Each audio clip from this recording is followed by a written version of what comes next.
Hi, my name is Morgan Team, and my individual sportography project centers around religiosity in sport.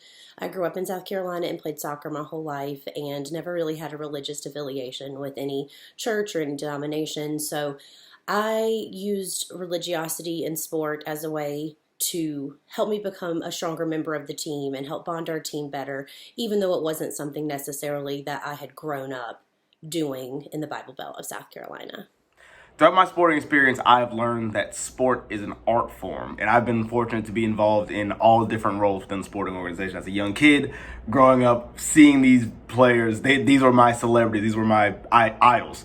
And then growing up to actually playing sport, I've learned the hard work and dedication it takes and the amount of practice and dedication that it takes.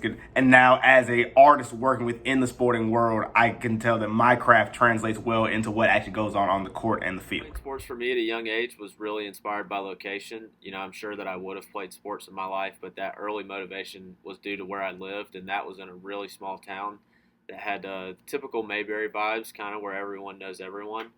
I love sports, but I fondly remember how excited I was to be on a team where I knew everyone and got to be with my friends outside of school. So my love for pure sport came later in life, but because of the location and the socialness of the town, I fell in love with playing sport much earlier. Experience with sports started early, but quickly became a really important aspect of my life.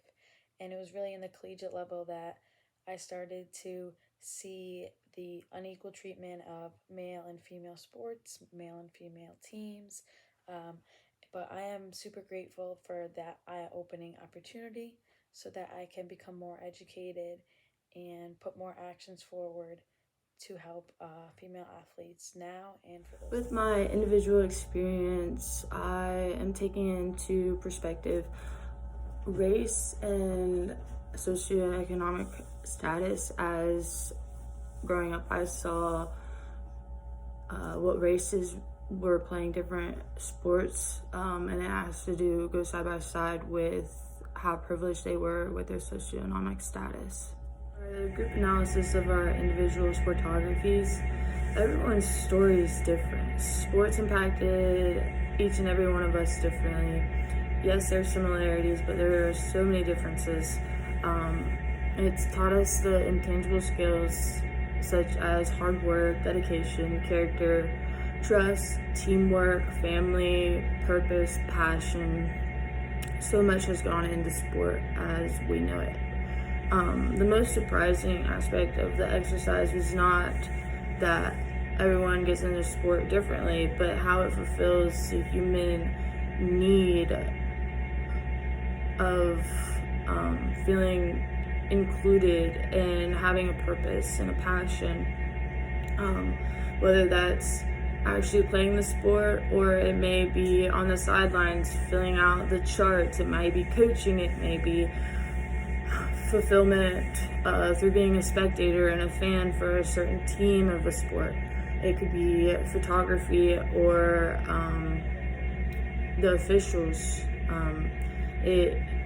There's so much that can go into the sport itself that someone could have fulfillment through. And it allows us to have a community around us, experience real spontaneous emotions, and have a better and deeper appreciation for life through sport. It's not just how different we get into sport, but also just the human connections that come out of it and the fulfillment through sport. The individual that I interviewed for the Sportography project was my department chair of communication, Dr. Brian Denham. He was an amateur, semi-professional weightlifter, and he got into the sport because of a rehabilitation that he needed to do with weightlifting, and he very quickly realized the dynamics there were very different in terms of juicing and steroids. So he very quickly realized he wanted to focus on academia regarding sport and what steroids and the communication surrounding that sport offers. For my interview portion, I interviewed True Filia, the creative director for the Charlotte Hornets and also my supervisor.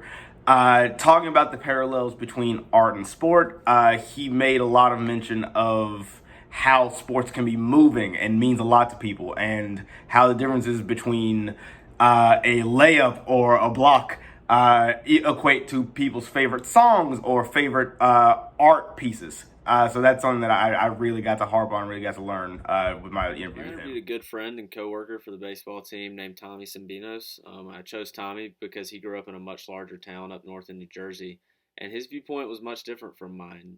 He talked about how recreational sports growing up were not very social at all, and that there was usually only 2 to 3 kids on his teams that he even remotely knew. So for him, he didn't view playing sports as a social act due to location the way that I did growing I up. interviewed my sister, Tori Polsonello, who is the cheerleading coach here at Clemson University. And with her overall experience as an athlete and a coach, her message to me was a female in sports, it's a male dominated world. So you really have to work twice as hard and really speak up for yourself and let your actions speak as well. If you want a higher position, if you want something done, you're really going to have to put yourself out there and speak up for yourself because no one's just going to hand it to you for sure. I interviewed Maria Herbst. I thought it was really interesting how she started off playing baseball with her brothers.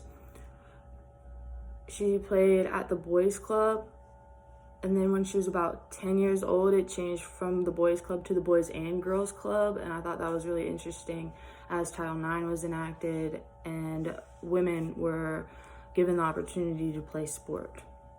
A few things that our group has discovered throughout this process is the phenomenology and individualistic aspects of each of our experiences with sport, whether it be race, gender, religion, any of those different dynamics that we're faced with on a day-to-day basis and how they're integrated into sport has a severe impact on the way that we interact with sport, how we enjoy sports, our entertainment from sport.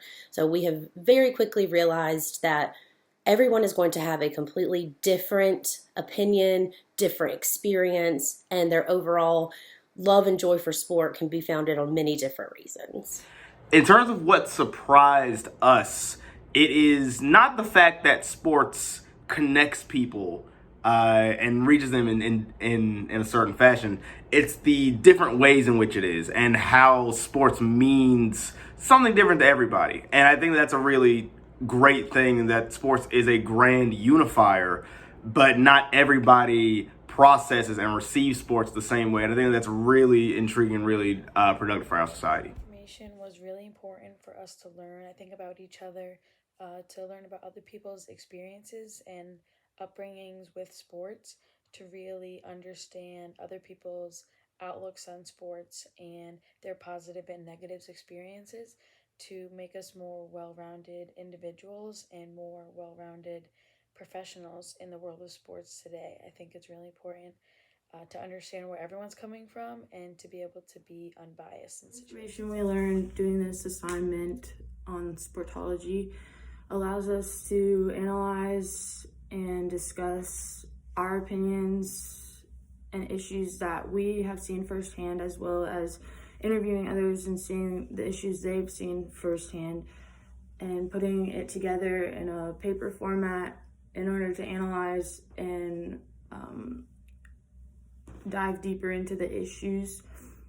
And it helps create the skills, life skills, as you see these issues, to be a better human being. We believe that the biggest takeaway from this is that there's no one viewpoint that's overarching for everyone. We think everyone's involvement or non involvement in sport has been influenced by some sociological framework that's only seen through their eyes. And we think that's something that should be admired as well as dove deeper into.